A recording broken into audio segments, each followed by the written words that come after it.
It's good to see people, some familiar faces. I've been here 3 years in a row now, and I think 2 years ago when I was here, it was like we were trying to nurture people. We're like, people weren't understanding what the whole crowd economy was, and we were kind of like that nice teacher in school. I think this year I've come with much more of a chip on my shoulder. I think if you've missed doing crowd stuff over the last 2 years, shame on you. So I'm going to be in public shaming mode today, okay? And obviously I'm waiting. I think the slides might be going here. We've done a survey 2 years in a row now, so we've actually got real meaty data behind some of the observations I'll be making. And we also have a crowd report that's coming out. So to my knowledge, nobody's taken these 14 different areas of the crowd economy and said, hey, where are we in 2015, and has that changed versus 2014? So you're getting all new material, okay? None of these presenters that come and actually recreate all their stuff from 2 months ago. Most of this stuff is new for you today. So let's begin. I always like to start my presentations with a funny observation or an interesting observation.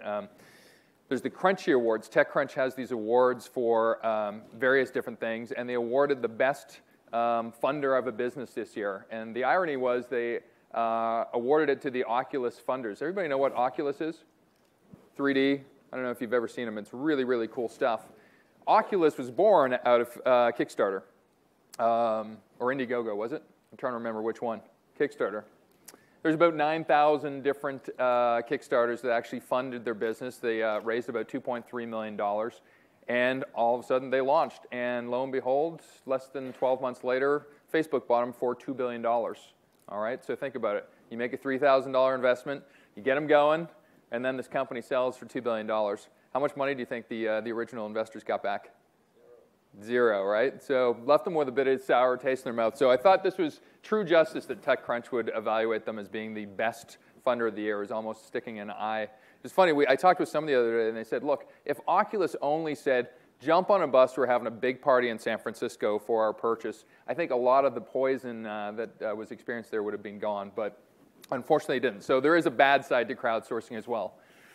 So I love this whole idea of billions. I've actually got statistics that say, well, we might already be at the billion point already, but this is more transformative than, in my personal estimation, it's more transformative than social media, which we all know and love and is the big shiny thing still, and potentially more than e-commerce. So I'll make some parallels because I do think that where we are today, 2015, crowdsourcing, is very similar to 2001 e-commerce. And since you're all an average age of 28 years old in this audience, you probably forgot e-commerce, right? Well, back in 2001, guess what we had? We had an economic meltdown, 1998 to about 2000, right? You know, there were things, everybody was launching an e-commerce thing. It was just chaos. And out of that came eBay and Amazon, a few others that actually became these really, really big e-commerce things. So they had an inflection point. All of a sudden, 2001, e-commerce went crazy. Social media, 2009. You know, there's only 300 million of us on Facebook in 2008. You know, they more or less doubled their business, or at least the number of users on Facebook in 2009. I think where we are right now in crowdsourcing is almost that inflection point too. And so when I moved to crowdsourcing, interestingly, you probably recognize a lot of these logos. They were all born out of the same 3 to 4 year type of period, anywhere between 2006, 2009. Why do you think this period was so important for crowdsourcing, crowdfunding, the crowd economy to get off the ground? Yeah, when did our markets melt down? Started in 2007 was the height, and then 2008. We were forced to relook at things and go, look, if I'm in Florida and I can't pay for my home, who's going to give me money? All of a sudden, we started to look at alternative scenarios. So, you know, we're a pretty recent, you know, certainly next year when we do the global conference, we should have a 10th anniversary celebration for crowdsourcing as a term, but still a very, very early part of the life of things.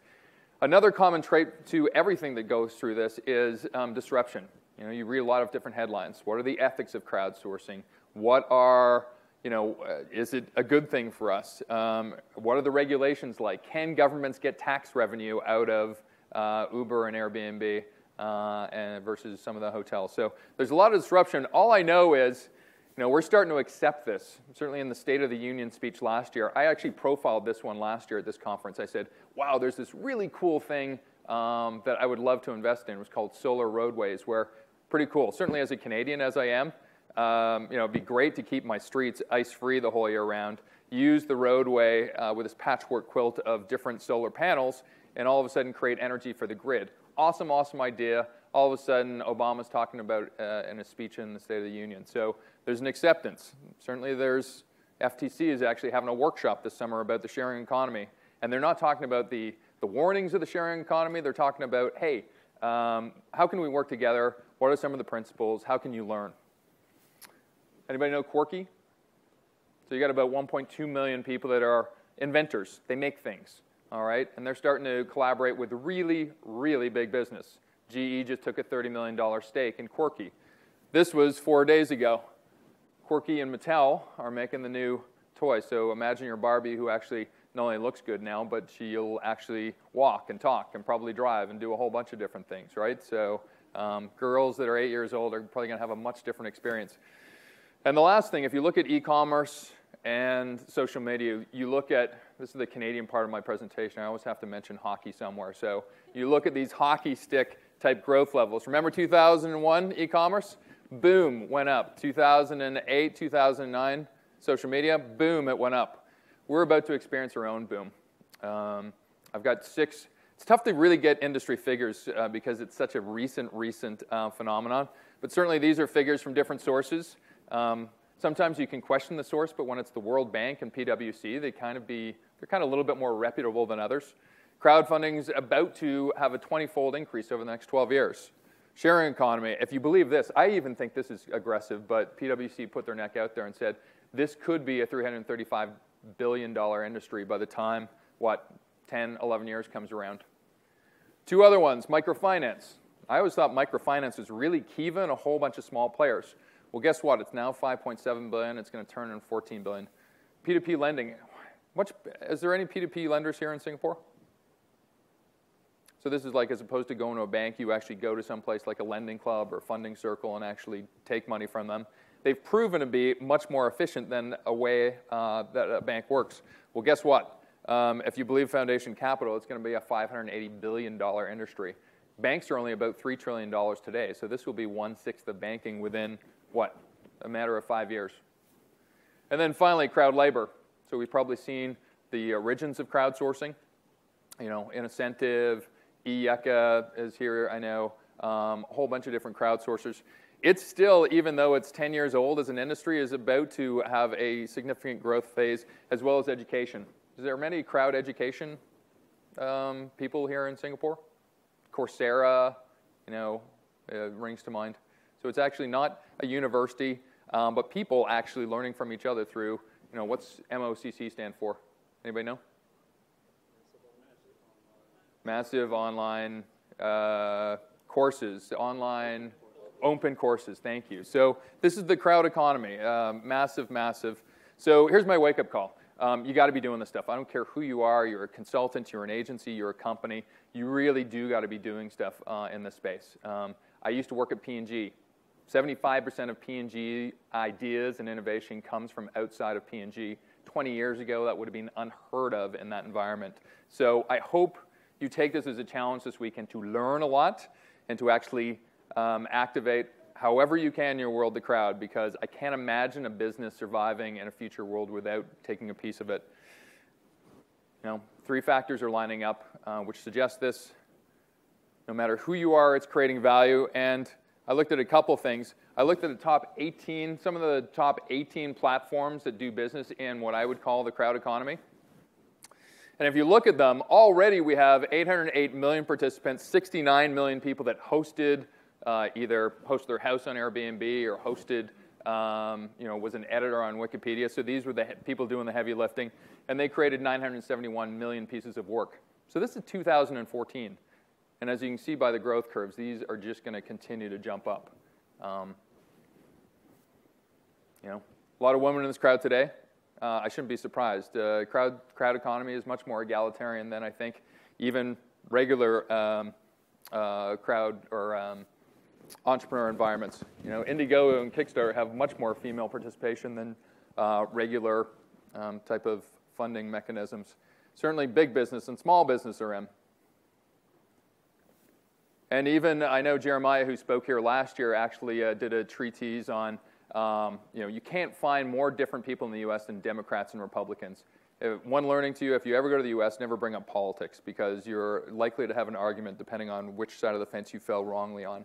Well, even left wing and right wing people actually are starting to gravitate to the notion that the crowd economy works for much different reasons.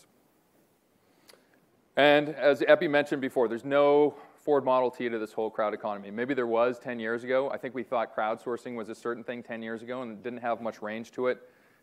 This is kind of a visual I had come up with to describe the entire universe. And I think it's much bigger than most of the stuff we've run across in the past.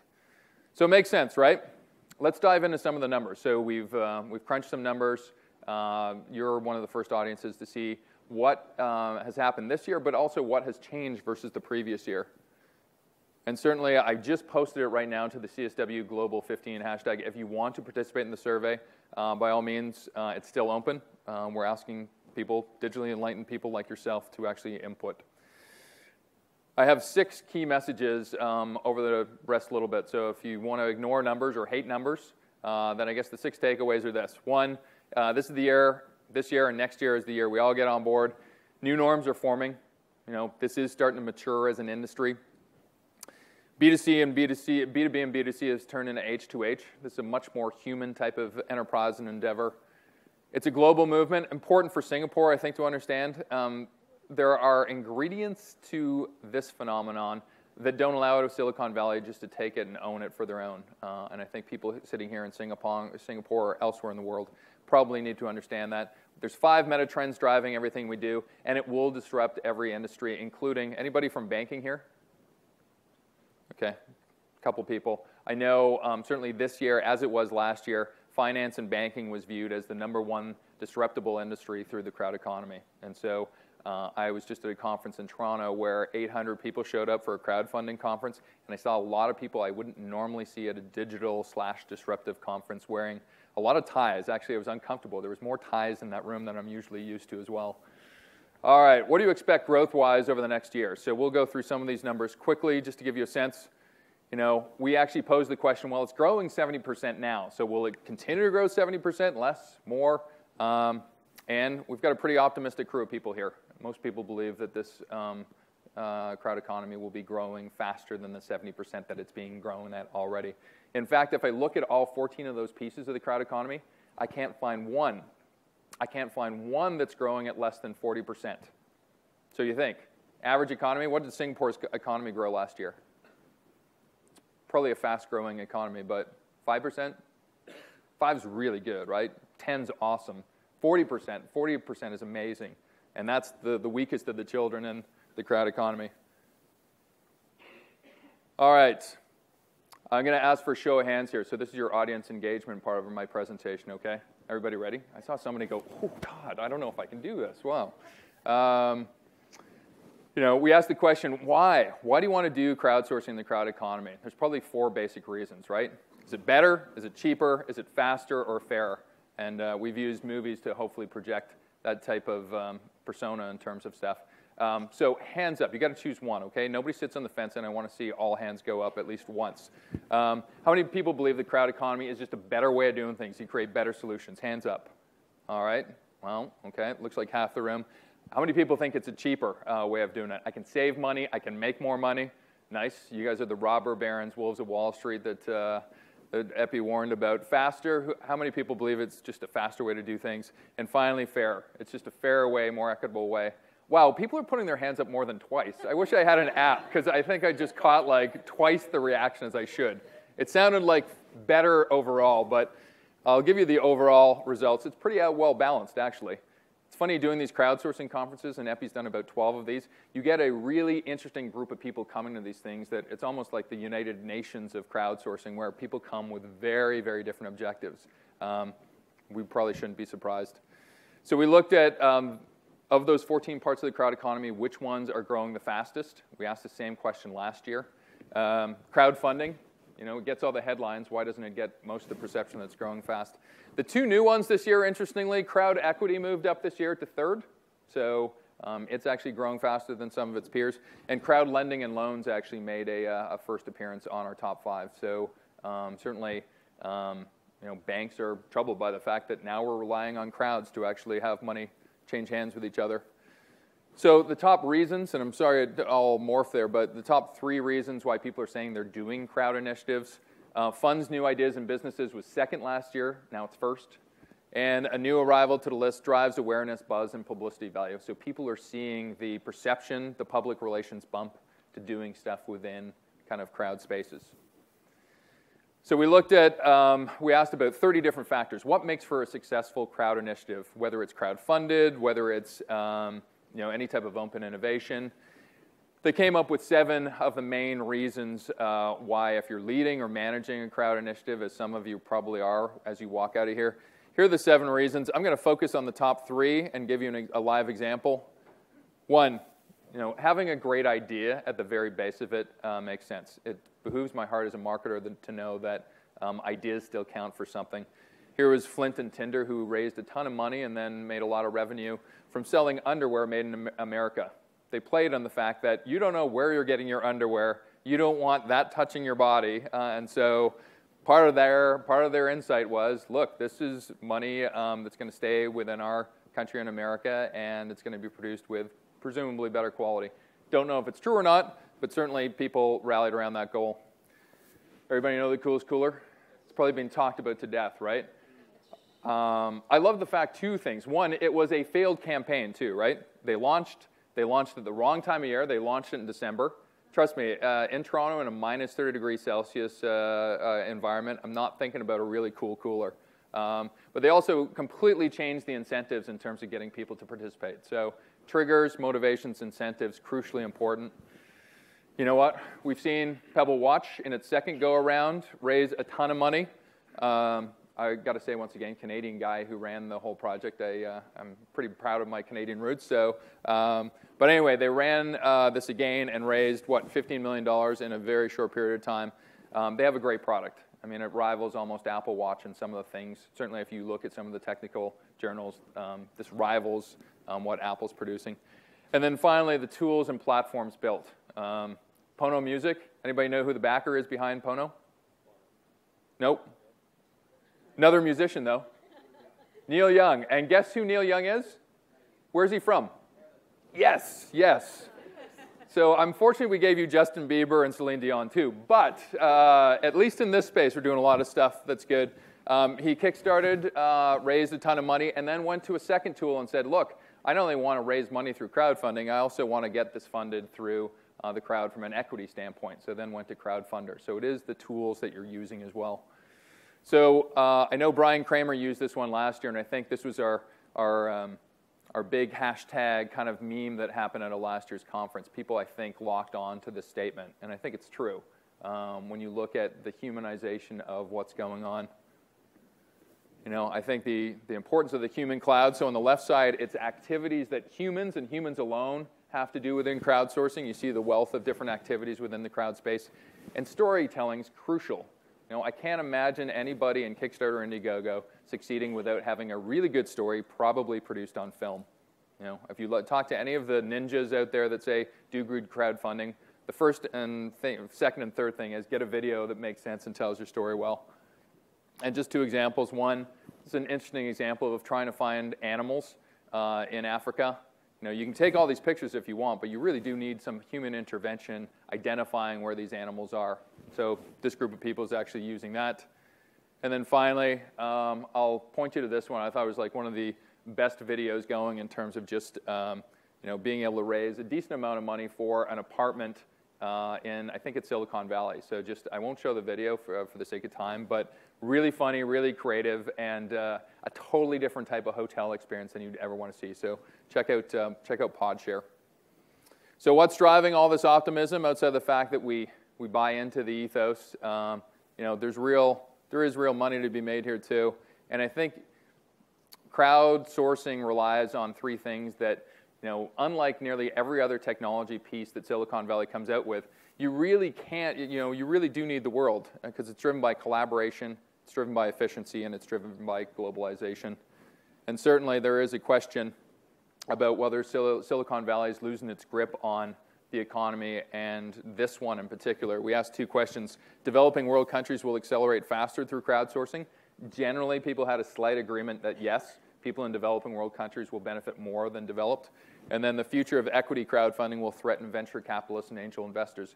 People were a little bit more on the fence, but pretty much said, yeah, you know what? If I'm a venture capitalist, I'm probably going to be a little bit scared about the fact that now the crowd is deciding who wins. Okay? So, range of different government experiences. These were the 9 governments that people said, wow, you know what? I don't know a lot about what government's doing, but these are the 9 that I think are doing a lot of cool things, or at least countries that are doing a lot of good things. And I have represented at least 4, I think 4 in Asia and Oceania here. You've got New Zealand, Australia, Malaysia, and Singapore, right? Singapore doing a good job. Anybody in Singapore government here? Anybody? I'm going to put them on the spot. How well are we doing in this? Are we encouraging, or are we, we being reactionary about stuff? They got some good press. I actually can read press in Canada about some of the stuff Singapore's doing about e-government. Any popular thoughts before you were quickly escorted out of the room by 4 people dressed in suits? No? Okay. All right. It's fueled by 5 trends. So there are 5 trends that are driving all of this, and these are 5 in the order that were mentioned on the research report. The first one is, entrepreneurial culture is alive and well. If you talk to a North American, 70% of millennials will say, I'd much prefer to be an entrepreneur than anything else. 20, 30 years ago, they would have wanted to be lawyers, accountants, whatever. 70% of them now want to be entrepreneurs. That's number 1. 2, freelancers. We live in a freelance world right now. 35% of America right now can be classified as freelance work, or people that work in freelance. That's a big, big number. They suspect that number is going to go above 40 by 2020. So I'm not too sure how much freelance works here, but certainly in different parts of the world, freelance is driving this need for crowd. We've seen this all over the place. Certainly you're going to hear from freelancer.com, who seems to be gobbling up a number of different country-specific entities and becoming a true global force when it comes to crowd labor. And there's some tension between number 4th and 5th trend, the need for authenticity. We want to have an experience. We want to know who's behind something. We want to buy into their causes and whatever they're thinking, versus how do I monetize this stuff? There's more VC money that's thrown into crowd causes and crowd economy than there has been in social media. That may surprise you, but I don't know if anybody in a VC here, you expect your money back soon, right? What's your lifespan for getting your money back out of an investment? Let's talk crowd economy. It's probably, oh man, that's early. Come on, give them a chance. But I would say within 5 years, you truly suspect that, hey, if I put money in early, I expect to be seeing you to be profitable later on. Well, guess what? All those companies that I shared with you earlier, they're now 5, 6, 7 years old. People want to see their money come out of it. So there is this tension in terms of the 4th and 5th trend there. Crowds are disrupting everything you do. These were the top, we asked about 30 different industries. Hey, what are the big industries that are going to be toppled by the crowd economy, or at least heavily disrupted? Banking, not-for-profits, technology, art and design, and publishing were 1 through 5. And then I actually noted healthcare, manufacturing, education, and public service government were in the top 10 as well. So there's a lot of really traditional industries there that are going to have a lot of change happen to them. It's going to be painful. There's going to be winners. There's going to be losers. This I know. Certainly, you've seen Barclays actually purchase equity stakes in some of these crowd enterprises. Other banks around the world have done the same. And most people, it's actually funny, I read a stat the other day, millennials, so people under 34, they said they would rather go to their dentist than go to their bank. That's a bad place to be, even if you're a good dentist, right? And I think they believe the next disruption is going to happen not from a bank itself or even a startup, but from a tech company. So imagine what a Google bank looks like. Imagine what an Apple bank looks like. And maybe they'll be using some of these crowd tools. And then, it's not all cheery. We actually asked 2 years in a row, hey, what's bad about the crowd economy? What's going to make all this go off the rails? Regulatory was even higher rated than last year. Poor implementation by providers, again, higher than last year. Weaker participant commitment, opportunity for scandal, and bad post-campaign communication were the top 5. Okay. So, how much time do I have, Mark? Oh, plenty of time.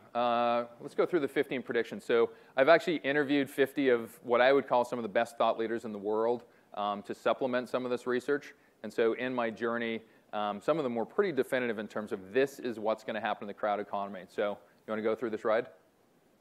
15 predictions in 7 minutes.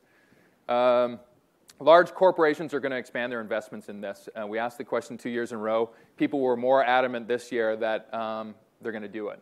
And it's interesting. They're going to invest. They're going to invest in independent entities. I talked to one person the other day. They're actually going to create their own platforms.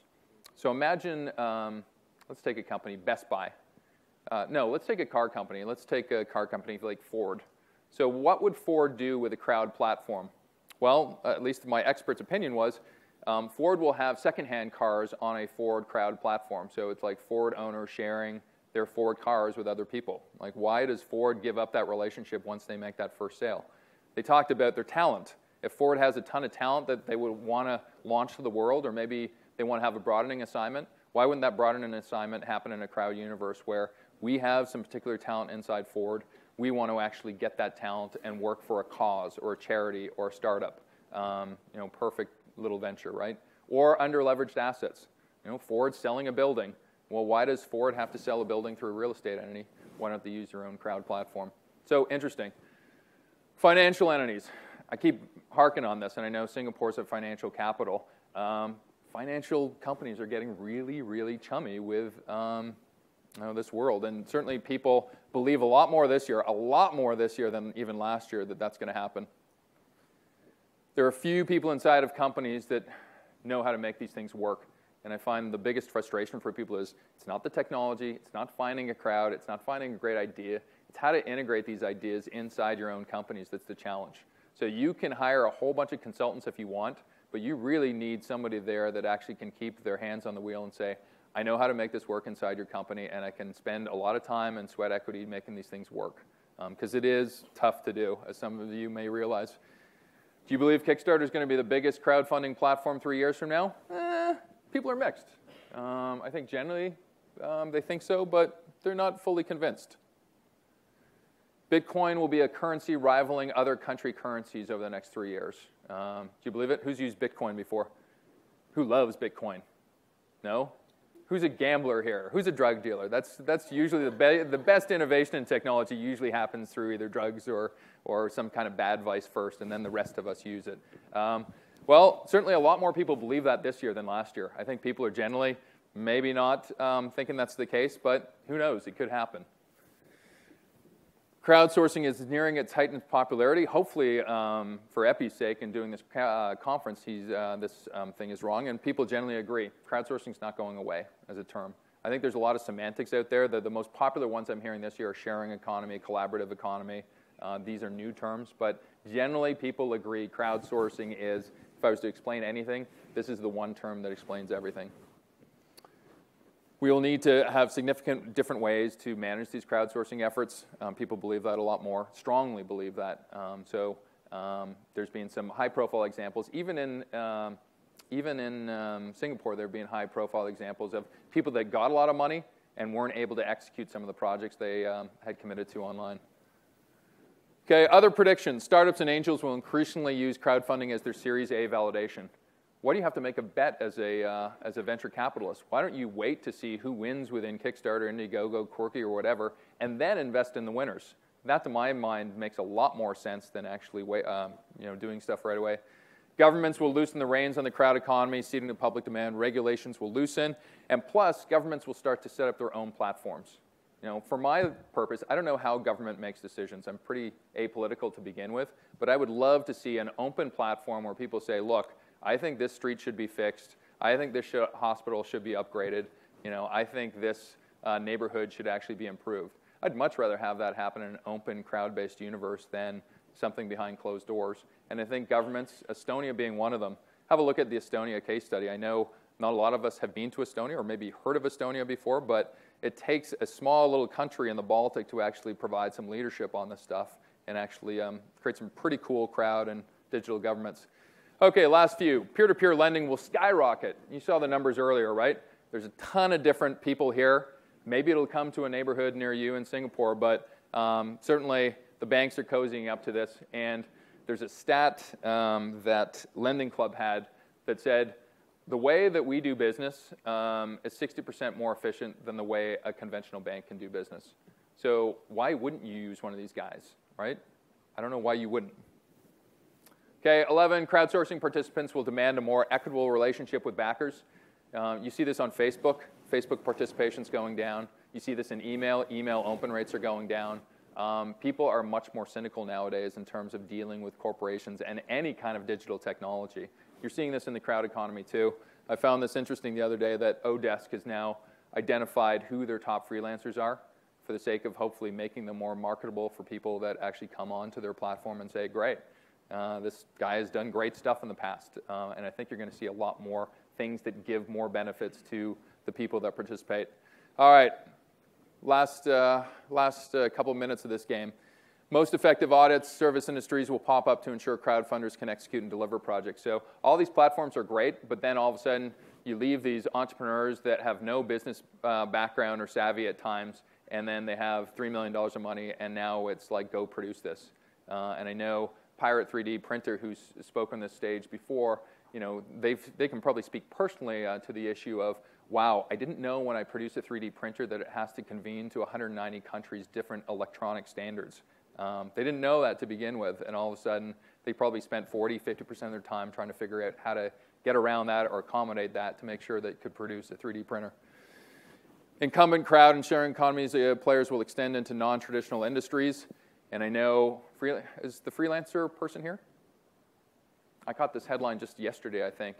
So Freelancer's going to talk here at this conference. But they're now getting into the domestic business. So they want to take over being your maid and your landscaper or whatever. They used to be just an online job gig. So I'm a designer, I'm a creative. Now they're in a completely separate business altogether. Real-time contextual video mobile crowdsourcing. You know, mobile video, it's kind of like washed over us in other places. Why wouldn't it do it in crowdsourcing? So the guy that used to run Mint.com, he probably still headlines at South by Southwest. This was probably the biggest crowdsourcing story out of South by Southwest, where he's produced something called Fountain. So essentially how it works is, I'm in my backyard. I don't know one thing about plants or any kind of horticulture. All of a sudden, I got a plant that doesn't grow, and I'm trying to figure out in spring what to do with it. Great. I use my mobile phone. I tap in. There's 12 experts there at any point in time. I pay money into the system. You know, Fountain takes a bit of that money. The expert on the other end of the line takes a bit of that money too. And all of a sudden, I get 15 minutes with an expert versus having to read, I don't know, 5 hours, 6 hours of journals online and try to figure out which one's credible, which one isn't. So great. Using modern tools. Certainly, you'll see a lot more types of solutions like this. And the last one, crowd and sharing economy APIs. You know, Uber, BlaBlaCar, whoever you are, they probably know more about your city than your governments know about their city, right? So where are the most secure neighborhoods? You know, where can I find a pizza that's open at 2 o'clock in the morning? They know all this stuff. And so increasingly, you'll see the big platform providers opening up their APIs and having some really interesting combinations in terms of partners working with each other. Okay. So we did a Hall of Fame last year. So essentially, we should build this in Singapore, where it's like a physical edifice, crowdsourcing Hall of Fame. These were the 3 people that we gave Hall of Fame status to last year. They were recognized as being the 3 most important players. Anybody want to know who our 2015 inductees are? Well, I'll let you guess if you want. Anybody? Bueller? All right, well, actually I found the first one surprising. We put them on the list and they, so Ted, I could see that. I didn't even put them in the crowd economy, really, just kind of notionally. But you look at most of their operations, the way they translate things, the way TEDx events work versus TED events, you know, they truly are in the collaborative crowd world. Uber and Lending Club. So Lending Club is kind of one of those peer-to-peer banking providers. So yes, somebody get to work on building a brick edifice so we can have a Singapore Hall of Fame here, and your tourism board can actually have people come from around the world to see our Hall of Fame. So to recap, this is the year. You are going to walk out of here after 3 days and say, kumbaya, walk over the hot coals with me. We are executing crowd stuff tomorrow, right? Or if you're executing it right now, you're going to do it better tomorrow. 2, norms are forming. You know, we're starting to understand this stuff. There's enough case studies out there. Learn from them, right? One of our companion pieces of research later this year is going to be, we're going to talk to the 50 best Indiegogo and Kickstarter campaigns, and we're going to interview the people that founded those campaigns and find out what they actually did. You can learn from these people. B2C, B2C, and B2B has turned into H2H. It's a global movement. Silicon Valley can't take this away from you. Singapore, as Epi said, half of the world's population is in Asia, and certainly there's a lot of different local, cultural, and business type of environment and regulatory environment issues that you have to overcome. It's driven by the winds of the 5 meta trends. This isn't going anywhere. Remember those e-commerce curves and those social media curves? We're going to have a crowd curve that looks the exact same way.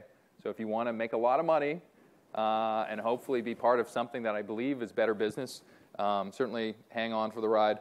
And it's going to disrupt everything we do.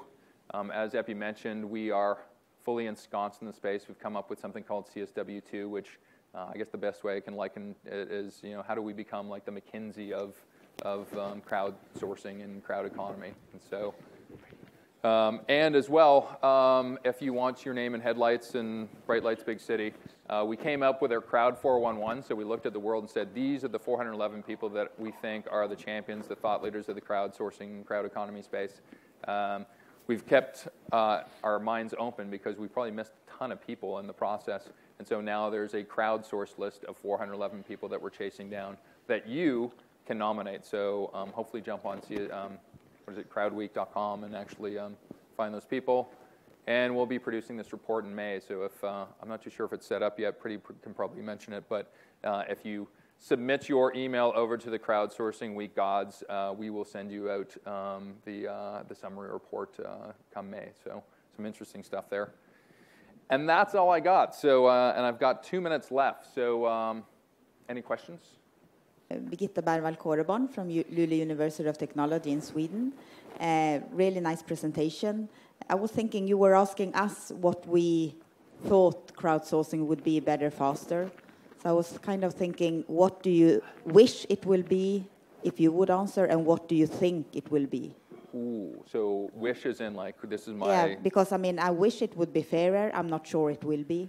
Yeah, no, it's funny. I talked to...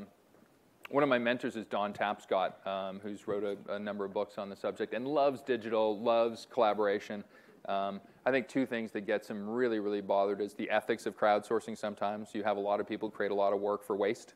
And I think hopefully we can repair some of that and having a better relationship with people that are actually participating in this stuff.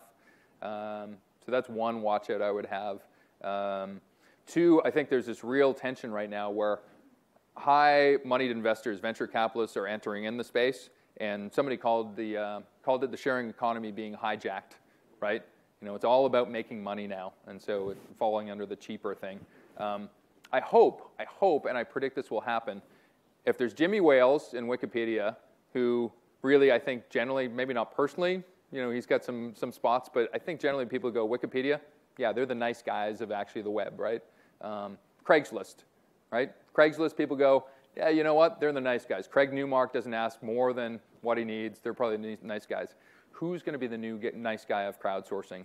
There's a ton of people out there. I just want to see one get really, really big. Because I think Uber, Airbnb, they're justified to make money. Same thing with all the crowdfunding, Kickstarter, whatever. But I do think we need a nice guy of crowdsource that gets really, really big. And so you can actually feel good about my contributions or benefiting society or causes. So those are my hopes.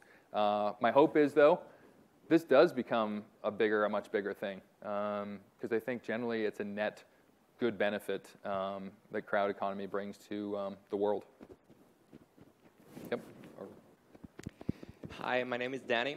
I'm coming from Colombia, South America, so I flew all the way through to Singapore my first time. And thank you for your presentation. My question is quite clear, is how Latin America can play a role in crowdsourcing. What do you think about it? Well, it's funny. So I'm going to answer this twice. Ronaldo's speaking this morning as well, and he's from Brazil, so he's probably much better. You look at me, I'm like the whitest Canadian I know, so I don't know if I'm an expert on South American business. But one thing I do know about South America, you're the most social, social media friendly nations going down there. It's like almost social is like an ethos for you, right? I think Silicon Valley is great. There's not too many places like Silicon Valley that can invest in risky stuff. My hope is in South America, the government step up and actually starting to support it, because I don't know if I don't think there is a venture capital environment that'll support your own projects down there that adequately. I think governments, incubators, hopefully have a much bigger role in supporting some of this. You know, even though there are big numbers up there, crowdsourcing is still pretty risky, right? You want to build a crowd-based business, there's still a lot of risk to it. So outside of that, I mean, you know, if Asia has half the population, doesn't like South America have, you know, close to 20% of the population? It's still a lot of people, right? I would suspect good things coming out of, and Colombia is probably a real success story on that front too, right? Yep. Yeah. So sorry, but ask Ronaldo later. Last question, then I think I'll cede the floor. Yeah, I got a mic, so I'll ask this question. Nice. First of all, brilliant presentation. I loved your content, and somehow we can get this PPT. That would be excellent. We can do that, right, Pretty? Okay, yeah. Good. My question is about the inclusivity. The crowdsourcing is still the educated man game, and particularly like the countries we come from, India or Africa, how we can get people who are not educated, who are not, like you talk about innovation, you talk about solving the word problem, and through crowdsourcing we can do that, but how we can get the problem of the word if the people who are not connected. So how should we do that? Have any solution for this, or maybe a timeline? Yeah, no, it's a challenge, isn't it? I mean, that's behind Mark Zuckerberg's internet.org in terms of getting the next 1 billion and 2 billion people online and actually making them productive internet people. There's a great example shared, though, of Philippines. Where's Maria? Philippines, something like 37% internet penetration of citizens in Philippines. That's not high, right? You know, Singapore, I imagine, is like in the 90s maybe. Not high. Making a ton of money through crowd economy. They've somehow glommed onto it. We had the government speak here 2 years ago. They've glommed onto it. And so even such a small internet penetration have really done a lot of things. So there's probably a learning there somewhere. They compared it to Ethiopia. Slightly less levels of internet penetration, making absolutely no money through the crowd economy or any kind of technology movement. So it's above my pay grade, but I'm presuming it's equal measures of getting people online and educated, getting government to actually support it and actually, you know, invest in some of these venture type of operations, and getting good role models too, right? You know, the interesting thing about Silicon Valley, all these people that are running these things come from countries that aren't necessarily Detroit, you know, Cincinnati. They're coming from different countries like India, and so my hope is those stories are making it back home again. So for the sake of keeping this day moving, I'm going to be here for the whole week, so I always love educating myself. So hopefully we'll have a chance to chat, and I will cede the floor to our next speaker.